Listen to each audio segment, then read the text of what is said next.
employees to entrepreneurs. How are we doing? I hope you're having an amazing time at the summit.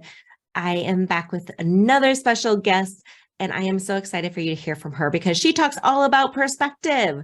How many of you need a new perspective sometimes? We need to look at things differently. She is the life and career strategist. She is the author of the book Perceptive. And she is here to talk to us about how we get that mindset for success and taking ownership in what we do. So welcome to the stage, Kendra Dodd. So glad you are here. Thank you. Thank you so much, Tami. I'm so happy to be here. Yes. Well, tell us a little bit about how you got started. How did you make some of those transitions from employees to entrepreneurs and really step into being this entrepreneur you are today?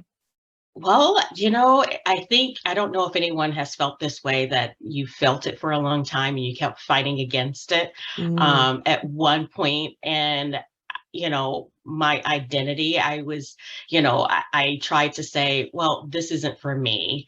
I'm just going to go against what my heart and dream is saying because it can't be me. And I kind of did a hiatus, like I went into running. Like if anyone, in reference to the Bible, I became like Noah, and I thought I was, not Noah, I'm sorry, Jonah. Sorry, let me do the right but Jonah. And I kept running away, and I'm like, I'm okay with figuring it out because I was just so stressed out with what the potential looked like because I couldn't see past myself. So that was probably, I had to fight against that. And then I realized, actually getting inside of my bubble and talking to other people around me, that my fears were normal. The dream was normal, which I thought was big, but also the fear and my competencies were just like anybody else. And so one of the things I say is I'm an ordinary person helping people do extraordinary things, right? Just a little bit of extra. We just need help. And that's what a coach does, just gives a little bit of help. I'm ordinary, just like anyone else with the same fears and challenges in life. Oh, I love that. Ordinary person helping make extraordinary results. That is so good. I love it.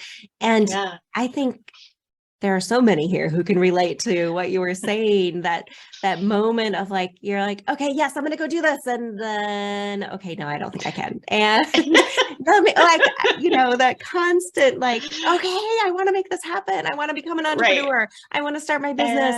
And then something else gets in the way. It could be the family gets in the way, or the job just, you don't have the courage to like step away and do something different. And so we are pulled in so many directions, and sometimes it can be really hard to actually step out and make that transition.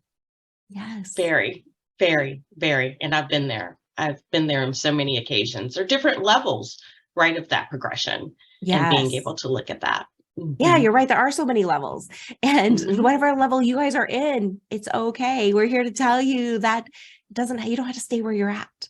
It's not going to be this perpetual forever, like, oh, I'm never going to make this happen. But we're going to share some tools of how you can make it happen. And that's why you guys are here, right? Yeah. Awesome.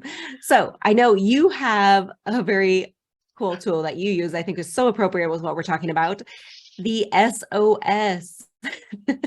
How many of you feel like you need to be calling the SOS right now? You're like, I need help. I don't know what I'm doing. I don't know where I'm going. I don't know how to do this. What is my next step? I'm getting so confused. And sometimes we feel like we're in SOS mode. So tell us what this stands for. What does the S stand for? Well, the first S stands for self-confidence. Remember I said I've been there, right, of this fear. Have you ever been there of, I can do this, but I can't do this? Or do I have the capacity, right? If you're a working mom, I've been there of, well, I can, but I have to wait until. And so there's this thing that always underneath in our gut of thinking, can I? And so S is self-confidence, that I will say that you can. And you have to look back at the past to say, what are the things in which I think I couldn't that I could? And things will never be as bad as you imagine it to be in your mind. So S is always the confidence to make that baby step. Doesn't have to be a significant step, but make that next step. So it always starts with I can, right? Like the little engine is I think I can. So self-confidence is the S that you will have to exude, that you can. And maybe you just need the help. Remember I said that, I had to have other people to say, oh, Kendra, what you're feeling is normal. I'm like, it is? Oh, okay. And moving forward. So self-confidence is the first S that you have to identify with, that you can do this, right? Or be Yes. surrounded by the people to say that you can. Oh, such a good point, because it's not even, I always say confidence. And I looked up the definition of confidence at one point because I was like, okay, what does it really mean? And one of the Right. definitions is the faith and belief in yourself that you can do this. Right? The Mm-hmm. faith and belief in yourself that you can make this happen. And so many times that is what we're lacking when we're trying to Mm-hmm. start something new and trying to do something different. It's like, Right. there's that like inkling and that gut feeling like you should do something, right? Mm-hmm. You've had that. Right. Yep. Yep. Yeah. Yeah. But then you start to doubt and you don't really believe that you can actually make it happen. And so, Mm-hmm. yeah, it's that changing that mindset, as you talk about, changing the mindset that you can do it. But Mm-hmm. also, I love what you said at the end there too, surrounding yourself with people who also believe you can. Yes. Because, yeah, I mean, haven't we all had those naysayers in our life that are like, yeah, you're going to do what? You really think Mm-hmm. you're going to step out and do that? Right. Yeah. Because here's the thing, people are giving, it could be your most vetted loved ones. They're thinking and giving you advice for protection, right? First of all, protecting you doesn't always mean it's the best for you. It can mean a shelter, right, for you. And so they're living, or they're giving experience from their own experience, for their Mhm. own perspective. You started with perspective. I think perspective is very important to look at. And that's why I did a study and I wrote a book on the idea of perspective. So be mindful of the guidance. It doesn't mean that they don't believe in you.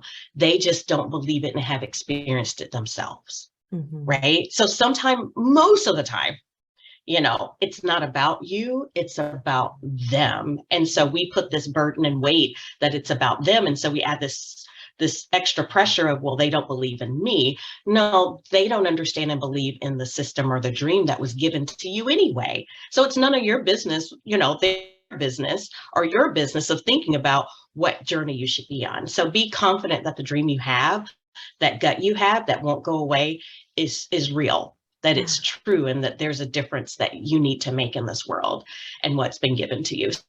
So as self-confidence. So that's the first one, and we can work on that, right? And the SOS. Yes. The second one, the O, has to do with opportunity. Everything that happens in life, the good, the bad, the ugly, the not so good, the challenges, the things that people want to say with an F, failure, is Mhm. all an opportunity for learning. Nothing bad happens to you. Let's say that again. Nothing bad happens to you, is opportunity to take, to seize, to grow from. And there are several statistics out there to say that some of the best leaders, some of the best people that can guide, some of the best people that have the ability to be empathetic, have expanded their experience, and we'll go on that a little bit, of understanding what that means, of Mhm. knowing it's an opportunity. There's even a study that talks about people that have been abandoned, or people that been in mines. It wasn't the ones that were opportunistic. It was the ones that, within the reality of realizing this is an opportunity, but it doesn't mean that I stay here. And so Yes. looking at everything as an opportunity in your SOS. So being confident that you can, right? I have to believe that I can, but Mhm. realizing that the situation that you're in is seasonal, and it's just an opportunity for you to grow from. That Yes. failure does not exist in your world. Okay. And so that can take a while, right? When you're feeling like burdened and you don't know what to do, you sit in realizing this is just an opportunity. This is just a season. Yes. I love that. And it's so true. I mean, so many times in our lives, like something happens and you're like, "Ugh," you get so frustrated and think the world's falling apart.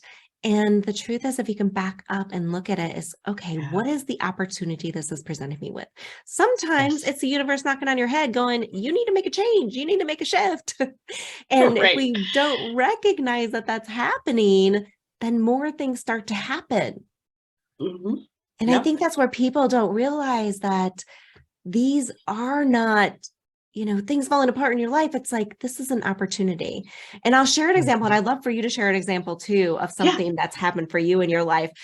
For me, one of the ones when you were talking about this, the first one that came to my mind, especially because we're at the Employee Entrepreneur Summit, right, is Mm-hmm. what got me to go from an employee to entrepreneur. And there was a situation at my job where, I was in middle management and had been working my way up. And we were going through yet another reorganization because I was in a Fortune 100 company and we reorged about every like 6 to 12 months. It was just like a continuum and things constantly changing. Yeah. And as we were going through it, I had two managers at the time. One was like Okay. my direct manager, and another one was more on the real estate finance side. And they came to me and they said, we want to give you an expanded role. We'd like you to take on an additional, we're going to go through this reorg. We want you to take on this additional group. We're going to be making a Mm-hmm. change with the person that was over that group at that time. And I was like, great, I'd love to, so we were having all these conversations. And during that time, it kept going on and on and on because these things take forever. And it was a large group that they were going through this process with. And we got to a point where I was 12 weeks pregnant and I hadn't told them yet because I'd had several miscarriages. And I was finally like, I need to go tell them, I need to let them know, that this is happening. And so went in and told my managers that I was pregnant, and they were, of course, excited for me. And they were like, congratulated me. Mm-hmm. And then days went by and I didn't hear anything about the reorg. And then a couple of weeks went by and I'm like, what's happening with this? And they're like, oh, it's just going up for the final approvals and like the excuses. And before I had been involved in so much of it, and all of a sudden everything went silent. And the day came, my direct manager, who really didn't know anything about it, I barely ever met with him, called me and he's like, can you come up to my office? And I'm like, okay, something is up because you never asked me to come to your office. Right. We barely Right. ever met. And so I went up, and sitting there is my other manager as well. And I never met with the two of them together. And so I sit down and they proceed to tell me that not only am I not getting the expanded role we talked about, but they were taking away all my direct reports. They were moving me to yet another manager to oversee what I did, who knew absolutely nothing about what I did. And I sat there, and a few other things they happened. They told me about some things that were going to happen with employees underneath me that I didn't agree with. And I started to shake. I was like, I just looked at him and I said, I need to leave before I say something I'm going to regret. And I walked out of the office. I went back down into my office and I cried for the first time ever at work. Mm-hmm. And after I pulled myself together, I'm like, I need to go find out why this was happening. And when I went back in and asked them, I'm like, why? Why is this happening? It hit me even harder what they said next than anything they had said before. And they said, Tami, we don't believe this is what you deserve. We don't think this is what you should be doing. But it was out of our control. And I realized in that moment, I didn't have control of my career. My managers didn't have control over my career. So who did? Right. And in that moment, that was that opportunity that at the moment felt like a failure. It felt like the world was crashing down on me. Like I had hit this glass ceiling and I didn't know what to do. Mm-hmm. And I share that because I think it goes, with what you're talking about and the self-confidence and the opportunity and knowing that nothing is a failure. It was that moment that I can look back at and say, this is why I am where I am today. This is why I am an entrepreneur, because I wanted to take back control of my career. I wanted to take back control of what was happening to me. And I wanted to help and serve more people. I started off, in that leadership because I was like, I want better leaders out there than what these leaders are. And so I wanted to just take a moment to share that. And I would love to hear one of Yeah. your opportunity stories that you can share with everyone, because Yeah. I think these are the times, and when people can hear it, and now we're not just Mhm. talking about it, but really sharing with Right. you those times that Yeah. we thought we had failures, Yeah. but that was the opportunity that changed our lives. Yeah. Well, I will tell you, the opportunity moment in the story I'm going to tell is they were multiple days of shedding Mm. tears. Yeah. So I was in corporate America, and I had my idea of what that should be. And I was told I wasn't going to have any kids, and then I had kids in weird times. So it was a transition. And so I thought it was, see, this is what I want to tell you. Everything in life is an ebb and flow, right? Mm. So I was in corporate America, I was in executive level, and it was a cold call one day where it was an opportunity where I thought it was good for me, where I'll segue and do consulting. So I was an executive, and so it was a new company, and it was where you could do job sharing, which really wasn't big at the time. And so the position I was having was a cold call. And so they found a role for me. So great opportunity, like, oh, this is great. I can kind of do consulting for a while. Didn't think I would do it. I'll go back to corporate America, but it'll give me the time because I had my second child later in life. So was able to do that. That was, to this day, the worst job I've ever had. Mm. So here I am. I thought I left corporate America. I'll take this role. I thought it was a great opportunity. It looked good. It sounded good that I would look at all my skills and abilities. And it Yeah. got to the point every day I was crying, Mm. to the point I called I called the organization a mafia. I called it, it was the worst place I ever, I called it, hell. Like, I called it every negative thing that you can think of. And I was miserable. Every day I would pull up, sit in the car and weep. Pull up, sit in the car and weep as if Mm. I was stuck.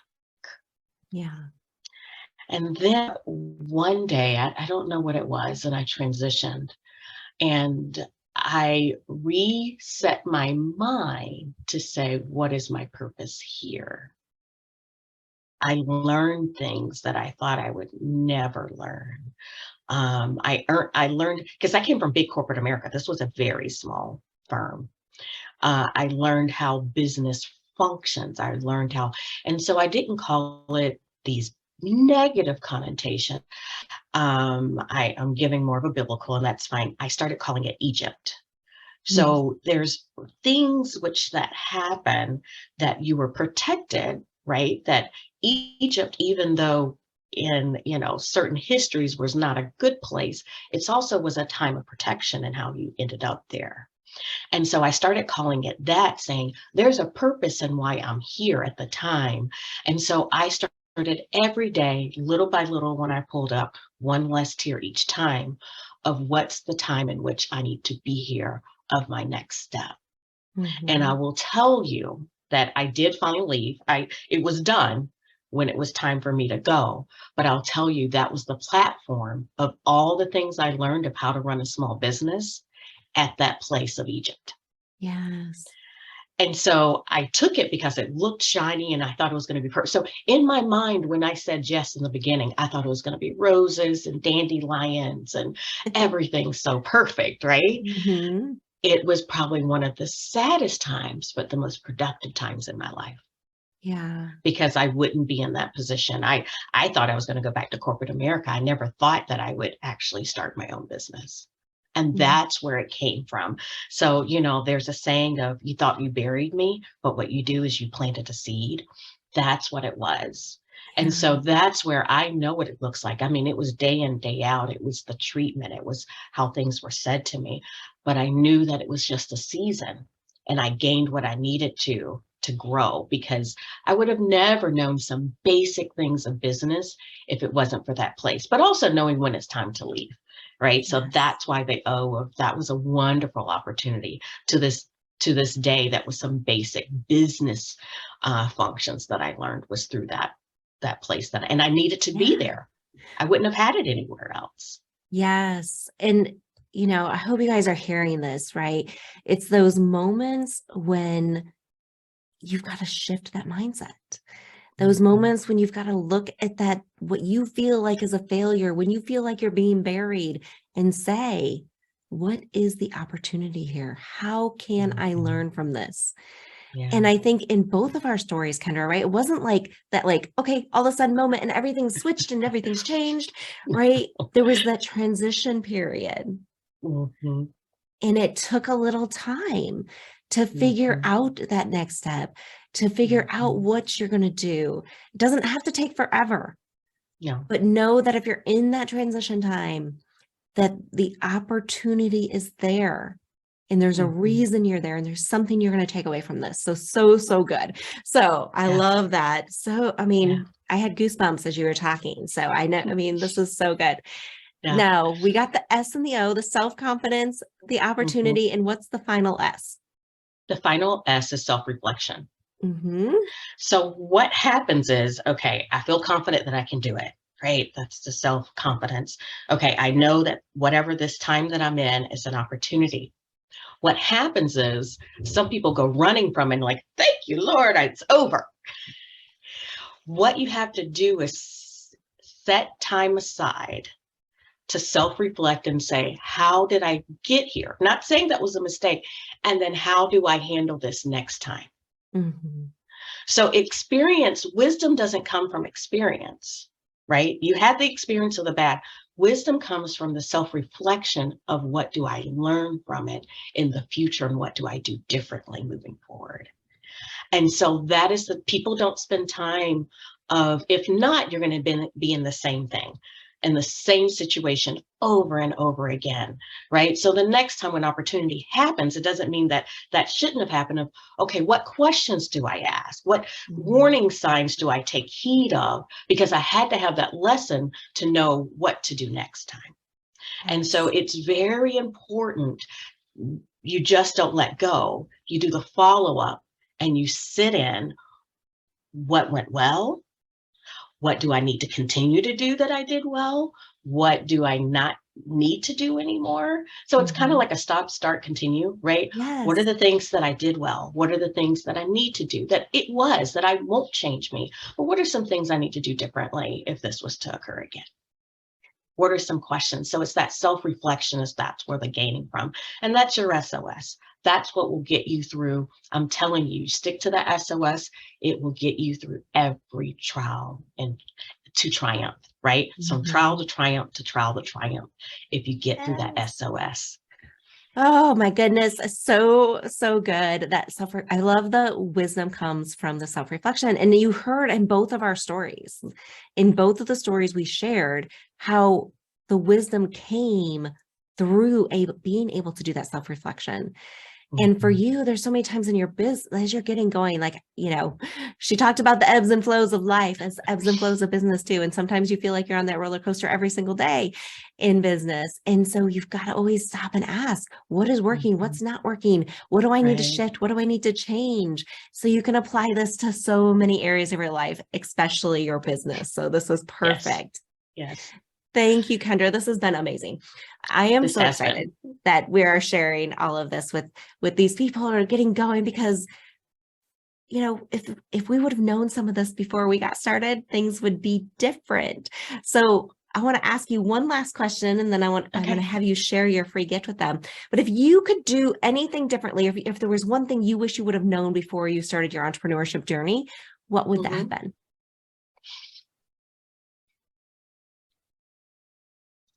People say that sometimes you just need to sleep on it. Sometimes you just need to sleep on it. I was telling my daughter came in yesterday and she had a necklace and it was all bundled up, and I don't know. So this is a 2-for-1, everybody. I don't know if you have a necklace, especially like a small chain link, the best way to keep it in a knot is to pull it tight to try to get it out of the knot. So what you do is you let it go and let it drop. You let it go and let it drop. It naturally, with gravity, loosens. And so then matter of fact, I still have the paper clip. And so you let it drop, and then I use this little bitty paper clip, right? And then I would drop and let it go. And I looked at my daughter and I said, this is a life lesson. Sometime when you hold on too tight, you'll get tangled up into a knot so much more than if you just let it go. Mm. So in that letting the go and then finite, that's that SOS, right? This is just an opportunity. Okay, there's a knot. Be patient. Then I would do a little hole, drop it, little hole. Don't hold on so tight to the dream. The dream was just the vision to get you to the destination, but it will never look like the final of what you think it will be. If you hold on too tight to it, you will destroy it.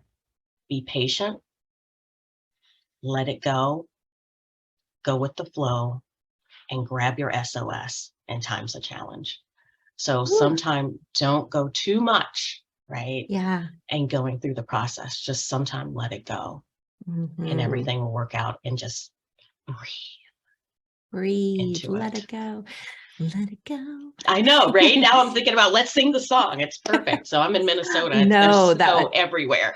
Yes, I love that story and that it just happened to you. So it's perfect. I mean, it is so true. Like sometimes you're like, I gotta do it. And you know, some coaches are probably going to come to see you and say, yeah, you know, you need to change that. And you're like, no. Or you need to do something differently. You're like, I can't let go. And know that you can. Yeah. Know that you can. And by doing it, it's going to be so much better for you. So awesome. Awesome. I love it. Love it. So tell us the gift you have for everyone today. Well, I would love, right, to just remember I said that I, surrounded myself with people that helped me through that. Is that if you can't find anyone and it seems like you're by yourself and you are in that SOH state of, I don't know what to do. I'm not sure if my confidence is enough, or I'm not surrounded by people to help me through, or I can't see this as an opportunity, Kendra. I hear what you're saying. If you go to talktokendra.com, I would love to give an offer to talk to you through it, right? Through this SOS moment. So if you go to talktokendra.com, I would love to you'll get to spend some time with me to get out of that feeling like you're in this rut, of seeing the vision clearer, of letting go where it doesn't feel like I have to, and it feels like this pressure of letting go of that pressure. So I am giving an offer to spend some time with me so I can help you through that. And I would love to help you through that, because guess what? I get through it, and we all need each other. Right. So if you don't feel like you have, or you need some extra lifting, maybe you do have someone, but you just need someone that's been there, right, in a different type of empathetic ear, I would love to help. So talktokendra.com, you will be able to spend some time with me and link up and get on my calendar, and we can spend some quality time together to get through this SOS moment and shift your mindset to success. Yes, it is time to shift your mindset to success. This is it, guys. Like if you feel like you're in that SOS moment, this is your call to action, right? Go to talktokendra.com right now. Get your SOS strategy call so that you can get this next step figured out, so that you can stop feeling like you're in failure and start to see what the opportunity is, so that you can look back on this a year from now and go, that really was my opportunity. And this is where it has gotten me. And I never thought I could get this far after what happened. So this is your moment. Go grab that. Thank you so much, Kendra, for being here. Thank you. Thank you so much. This has been wonderful. And thank you for just helping me sit in, how far I've come, right? These opportunities are great for me. So thank you for allowing me to share as well. Absolutely. Well, I hope you got so much value out of this. This has been an amazing time with Kendra. You are up next for another amazing guest on the Employee to Entrepreneur Summit. So hold on tight. See who's next.